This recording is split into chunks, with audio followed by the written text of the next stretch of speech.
विक्रम सम्वत 2072 वैशाख 12 गते एक कहाली लाग्दो बिहान।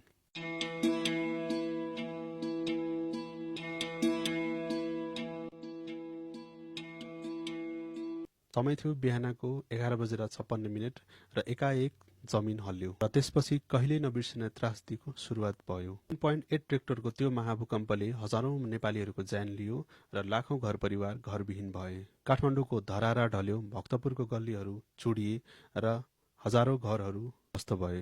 तर त्यो महाभूकम्पले धरारा मात्रै ढालेन, हामी नेपालीहरूभित्र भएको एकता आयो। सहर होस् या गाउँ, सम्पूर्ण नेपालीहरू एकअर्काको साथमा उभिए। कसैले परिवार गुमायो त कसैले आशा, तर हामीले कहिले नबिर्सिने आत्मबल देखायौं। आज लगभग 12 वर्ष बितिसकेको छ। हामीले नयाँ धरारा पनि बनाइसक्यौं, नयाँ बाटो, नयाँ घर बनाइसक्यौं, तर त्यो बेलाको दुःख, पीडा र त्यो घाउ अझै पनि नेपालीहरूको मनमा ताजा नै रहेको छ। यस दिन हामी त्यो महाभूकम्पमा शहीद भएका नेपालीहरूप्रति हार्दिक श्रद्धाञ्जली अर्पण गर्न चाहन्छौं र हामी भन्न चाहन्छौं, हामी बाँच्यौं, हामी जुट्यौं र हामी अझ मजबुत बनेको छौं।